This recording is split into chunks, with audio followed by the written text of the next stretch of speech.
guys, welcome back to my channel. Today I'm going to be doing my end of year book tag, or like 2024 book awards. I saw some people doing it in a way where they would like say best romance and then they would give nominations and then choose the best one, and I kind of feel like that's the way that I want to do it, because it will show you what was like my closest picks after the winner. It'll give you more options, and then also it's so hard to choose sometimes. Like some of the books that are in the nominations but doesn't win is like so close, like they're almost equal. So that's the way that I wanted to do it. And then I'm just gonna throw in some of the typical questions from the end of your book tag at the end, and I'm also going to be doing my best book of the year. If you've watched any of my vlogs during the fall, I pretty much never shut up about this book, so maybe you have a spoiler there, but I'll do best book of the year at the end too. The first category is best book cover. For this category, I have Intermezzo by Sally Rooney. I love this cover so much. This is specifically the Barnes & Noble exclusive. I think the orange and the like beige is so cool, and also the checkers chess. Each person is like a piece. I think that's really cool. I love this cover. And then I have You Again by Kate Goldbeck. I feel like every year, every fall, people talk about this book mostly for the cover and not so much the contents of the book. And then I have The Love of My Afterlife by Christy Greenwood. This book, just the colors, like it's kind of simple, but the colors just does something to my eye. Like it's very pleasing to me. I love it so much. And then kind of similar colors and themes here, maybe that's why I love these both, but Pineapple Street by Jenny Jackson. I also love this because all of the details, it's almost like a painting, but it shows all of the details of their Brooklyn apartment, and after you read it, like you start to learn how important the apartment is to them. And yeah, the apartment on Pineapple Street, I think this book cover is really nice too. It's kind of funny, the books that I chose for this category, and I feel like picking books for this category was such a lesson not to choose books by their covers, because all of these books were somewhere in like the 3.25 range, which isn't bad, but they aren't my favorite books. They definitely aren't my favorite books of the year. They're just my favorite covers of the year. This one I rated 5 stars though. Anyway, the winner I would have to say is The Love of My Afterlife, and I know this is like the most simple of them all, but I don't know, it's something about the color combination. I just absolutely love it together. So yeah, that's best cover. So the next category we have is best book boyfriend. We have Henry from Daydream, Mal from Between Friends and Lovers, Justin from Just for the Summer. I just realized that, Justin from Just for the Summer. And Miles from Funny Story. This book obviously had to come up one way or another, but the winner for me is Mal from Between Friends and Lovers. I just feel like he was so patient, and he was like the acts of service king of this year. He was it. He was everything. So that's the winner. Up next is the saddest book of the year, and I have The Great Alone by Kristen Hanna. Of course, Kristen Hanna has to make it. I have Redeeming 6 by Chloe Walsh, but I don't own that book physically, so I'm holding up buying 13. But honestly, this entire series is kind of devastating. I just feel like Redeeming 6 was really the one that broke me the most, and I still haven't even rated that book, because I'm just like, I don't know, it made me feel so much, but made me feel kind of dark inside. But yeah, Redeeming 6. This entire series was specifically Redeeming 6. I don't know if this book makes anyone else sad, but it definitely did make me kind of, I don't know, like the things that the characters go through made me kind of sad. Along with You in the Ether, Olivia Blake, and of course A Little Life. This is definitely the winner. I feel like I don't even have to like I just put it last because this is it. This is the winner. So on the other hand, the next category is happiest book that I read this year, and I kind of feel like every book that I have for this category still has something sad going on, or some kind of underlying sadness before the happiness comes. So please recommend me some happy books, because I didn't have a lot going on for this category. So I have Better Than the Movies by Lynn Painter, Love Light Farms by B.K. Borson, a Christmas book, but honestly, not too Christmassy. You could read this at any time. And then Summer Romance by Annabelle Monaghan. and The Wishing Game by Meg Schaefer. For this one, I chose Love Light Farms by B.K. Borison because it honestly just made me, the small town made me very happy, and how everyone was kind of in everyone's business, but in a good way. They were all looking out for each other, and I really loved the town in this book. I feel like that's the thing that made me want to continue this series so bad. The small town vibe of it all was great, and seeing the friends finally become lovers, it was fun. I loved this book a lot. This isn't a category, but I think this might have been my favorite Christmas book of the year, so yes, Love Light Farms. So for the category weirdest book, Yellowface by R.F. Kuang definitely had to be nominated. Like, that definitely had to go on there. So that's the first nomination. And then Eileen by Utessa Moshfegh, and then A Touch of Jen by Beth Morgan, and Big Swiss by Jen Began. The winner of this by like miles is A Touch of Jen by Beth Morgan. As I kept reading this, I was like, this is very odd. This is very strange. I think it's considered horror too. I was very freaked out. So even if it's not considered horror, it definitely horrified me. The next two categories don't have nominations. It's just the longest book. And I mean, I guess I could have done nominations, but I didn't. It's just the longest book and the shortest book that I read this year. And the longest book was A Little Life, and that was like 800 and something pages, or like maybe 700 and something, but going on 800. It's definitely this one though. And the shortest one that I read is a short story by Frederick Backman, The Answer's No. It like came out very recently, so yeah. Longest book, shortest book. The next category is Best Couple, and I have Miles and Daphne from Funny Story, of course. Justin and Emma from Just for the Summer, again, of course. Mal and Joe from Between Friends and Lovers, such a good one for me. Will and Annie from Practice Makes Perfect. I feel like this entire little series is kind of underrated. When in Rome, and then I think this was the second one, and the third one is coming out in January. Yeah, but they were very wholesome and cute. Nothing crazy goes on between the two of them. And this one is a shocker for even me, but Magnolia and BJ from Into the Dark. I'm a big BJ hater, but you know what? They really got their stuff together in this book. I have to give credit where credit is due. But they lost anyway. The winner is Miles and Daphne from Funny Story. I feel like it's very obvious. Like, an Emily Henry couple, I will always like one of them more than the other, but together, something about them just feels real to me. So yeah, definitely my favorite couple of the year. The next category is Best New Author, Frederick Backman, Olivia Blake, Tia Williams, and Kristen Hanna. And I think I would definitely give Kristen Hanna this one because after I read one book by her, I immediately went out and ordered 2 more books by her. And I feel like she just has this way of making things that I'm not exactly interested in sound so interesting. And if you told me that I would be reading a book about a seaside horse ranch, or a book that's so heavily describing Alaska and like thoroughly enjoying them, I would be like, I don't believe you. And they're such thick books too. Usually when a book is too big, I literally put it off and put it off and put it off. But her books, I always want to get into them. I feel like she has a special talent for making me want to read these really long stories, because I just know that I'm gonna be intrigued from the beginning to the end. Definitely a close second is Frederick Backman though. Like, his writing is so amazing. I just haven't gotten around to reading another book by him. I read Beartown and that was it. Tia Williams, I also would love to read more by her. She, like, her book 7 Days in June, it left a mark on my soul, so I definitely want to read more by her. These are all such great authors that I know that I'm going to be reading for the rest of my life, but yeah, Kristen Hanna definitely wins this category. Next up is Best Female Main Character. We have Carrie Soto from Carrie Soto is Back. We have Jo from Between Friends and Lovers. This book is very reoccurring. I'm sorry, it's just that good. You should go read it. And then we have Magnolia Parks from Magnolia Parks Into the Dark. I feel like this is an unpopular one. A lot of people hate her. I love my girl Mags. She would hate me if I ever called her that if she were a real person. But I love Magnolia Parks. And then Violet from Fourth Wing and Iron Flame. I love her too. But no brainer for me, the winner is Carrie Soto.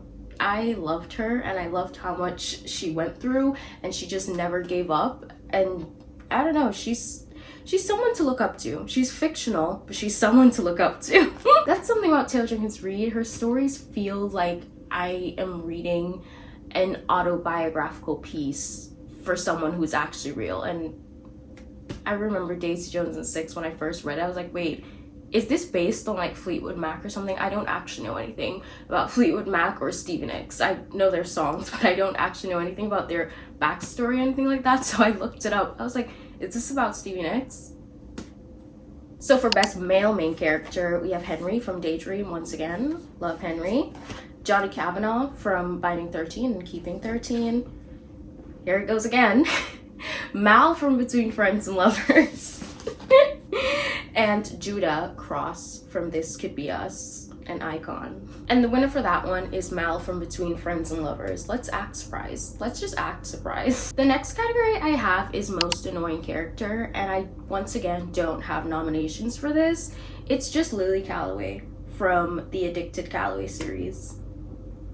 I have spent 10 books with these people. It goes from her being, I think in the first book she's like 18 or 19 or maybe 20. It goes from her either in her late teens or early 20s all the way, I think they turn like by the end of the epilogue novel they're like 30 something, and I just feel like she has acted like a 12-year-old throughout all of those years. I understand that she had lots of growth with her addiction and all of that, and that's great. I am so happy for her, love that for her, but just like with the other little things, she's just really annoying. I can't deal with her. Anyway, moving on. For best plot twist, honestly, I don't have that many books with plot twists. I don't know, I don't read enough books with plot twists, and maybe that's why these got me so good, because these aren't even like that insane of plot twists. I've seen so many people say they guess these, or they saw it coming, they knew what was happening. Not me though. Great plot twist for me. Summer Sisters by Judy Blume, The Dinner List by Rebecca Searle, Fourth Wing by Rebecca Yarros, and lastly The Housemaid's Secret by Frida McFadden. But definitely for this one, Fourth Wing by Rebecca Yarros is the winner for me, for sure. I was like shocked. I was staring at a wall for like 5 minutes straight, and then I went to go order the rest of the series. Pre-ordered the third book, ordered the second book, already read it. Left me in shambles. The next category was so hard. It was a great year for romance lovers. I'm pretty sure this is the most books I have in a single category for any of them. So we have Funny Story, Just for the Summer, Here It Comes Again, Between Friends and Lovers, Before I Let Go by Kennedy Ryan, The 7-Year Slip by Ashley Poston, and 7 Days in June by Tia Williams. Honestly, for this one, it's gonna have to be Just for the Summer by Abby Jimenez. Honestly, when I read this book, I was so shocked by how much I liked it. Like, my expectations were just like here. They weren't really high, they weren't really low. I was just like, yeah, this is gonna be another book that I like, that I enjoy, maybe like a 4-star read or something. And I was literally on vacation crying about this book. Like, I was by the pool telling my sister, oh my god, this book is so good, like, give me a pen, pass me a pen, I need to underline this. Like, I wouldn't shut up. This probably was the best part of that trip. It was a really short trip and it was fun, but still, like, remembering how I felt reading this by the pool, that's like one of my best reading experiences of the year. So definitely Just for the Summer for me.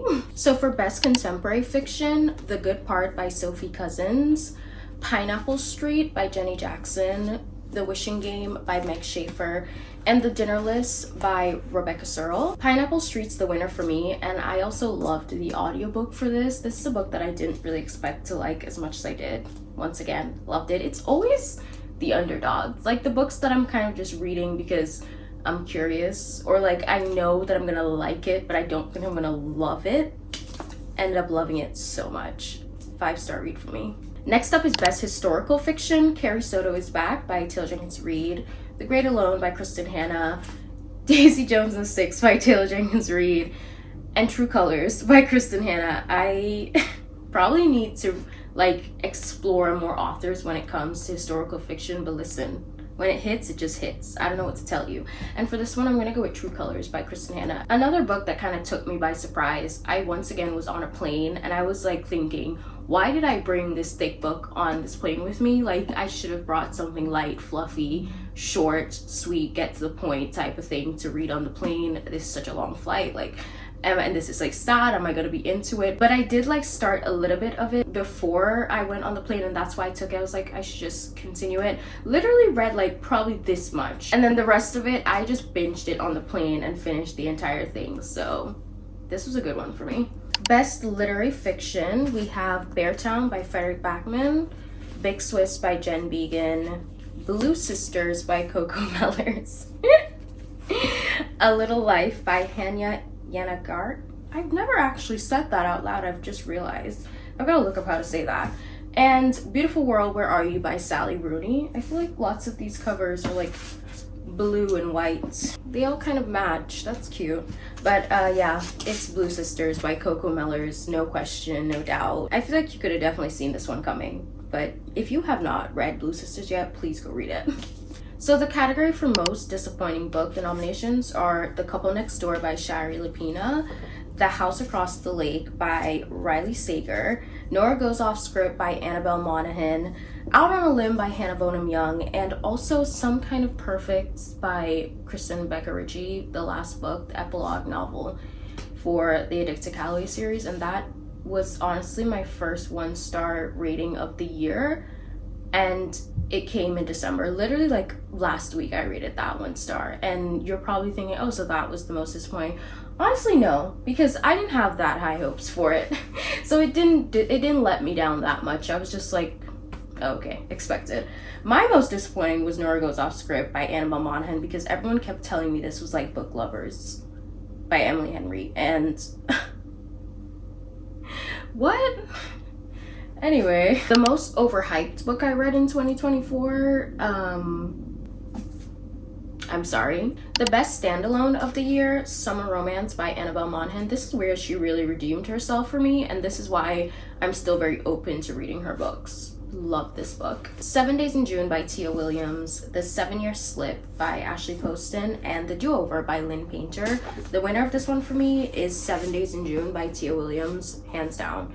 As I said, this book has left a mark on my soul permanently.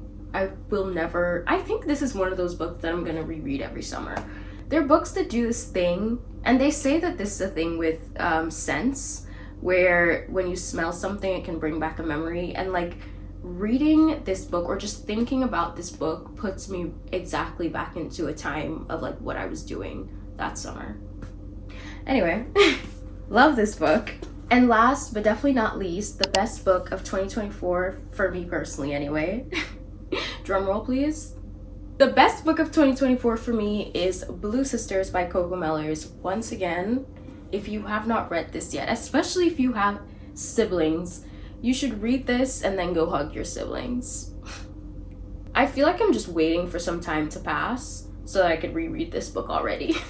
Like, I love to make sure some time passed before I reread a book. I could definitely see myself rereading this book, like maybe in the spring of 2025, but yeah, already thinking about a reread. It was so good. So a couple of the questions from the original book tag that I wanted to answer is, what was the lowest rated and highest rated book on Goodreads that you read, and do you agree? So the lowest rated book on Goodreads was A Touch of Jen by Beth Morgan. It had 3.27 stars, and I mean, even though I enjoyed this book, yeah, I could see that. Like, I think I did rate it somewhere around 3.5 stars, so I agree with like the average rating. And then the highest rated book from that I read was Redeeming Six. As I said, I didn't rate that book, but it definitely evoked a lot of emotions. So yeah, any book that evokes emotion is like a book that I think of highly. So yeah. Another question that I wanted to answer was a book that you read this year that you would reread next year. I mean, I already said Blue Sisters. I've already said 7 Days in June. I feel like I want to reread The 7-Year Slip. I love this book and I rated it 5 stars, but I read it in a 24-hour reading vlog. And so I read it in one sitting, literally within 3 hours or something. Maybe 4 or 5. but in one sitting, and I kind of want to read it and like savor it a little bit more. Funny story, Emily Henry has like the most reread value in my household. Definitely want to reread that. Honestly, as much as I love Just for the Summer, it's so like attached to that specific memory of me being by the pool in Miami on vacation. If I'm like on a good vacation by a lovely pool, I would reread it, but I can't just reread it in my bedroom when it's like dark and gloomy outside, you know? There's one more that I was thinking of. What I was gonna say is Daisy Jones and the Six was already a reread. This was my second time reading it my third time reading it this year. I would probably reread this again. So the next question is to reflect on your 2024 reading goal and what's your 2025 reading goal. And my 2024 reading goal was 48 books on Goodreads. That's what I set it as, but I knew that I could surpass that. I read 87 books last year, and before that I think I read like 50 something. I knew that I could surpass that. My goal was to get a life. I wanted to just read lots of good books instead of a lot of everything, you know? Obviously that failed. I surpassed that goal since I think before I even did my mid-year reading tag, which was in June. Right now I've read 99 books and I'm like in the middle of another one, so I'll probably hit 100 or surpass 100. I don't know. For 2025 I'll probably set it to 50 or something. My goal is still to get a life. And my goal is really to focus on getting good books and maybe try to like not feel FOMO. The FOMO that I feel when it comes to books, and it always, not always, but a lot of times it lets me down. Like I want all 4 stars and above. That's my goal. But honestly, 3 stars is pretty good too. I don't want to rate a single book under 3 stars next year. That's the goal. That's how I know I've had a good reading year. Also, this is more so for like January, February, March. Like the first 3 months of the year, I really want to focus on my TBR cart and like getting it down. Focus on my TBR and focus on reading books on there, because I have this thing where anytime I'm out I go pick up a book. It's just too easy these days. In Target I go to grocery shop and the book's just staring at me, so I get a book. And then like I don't know, New York just has the best bookstores and I just pop in and I keep just buying a book every time I'm out, and I really want to just focus on my TBR, getting it down. But obviously at around April is when all of the great romance drops happen. Or like the great summer books, the releases. That's from April going on, some great releases are happening, so I am not gonna hold it against myself. But for the first 3 months I definitely want to focus on getting my TBR down. And the last question is, what will you prioritize for your 2025 reading year? Vibes. As I said, I really want all 3 stars and above, and that is probably going to mean more DNFing and stop falling into the traps of popular books. Don't have FOMO. Like if something doesn't sound like your thing, mind your business. I really have to try my best to do that. But yeah, I'm prioritizing vibes. Anyway, that's the end of my end of the year book tag and my 2024 book awards. I hope you enjoyed this video. If you did, please give it a like, subscribe for more, and I will see you in the next one. Bye!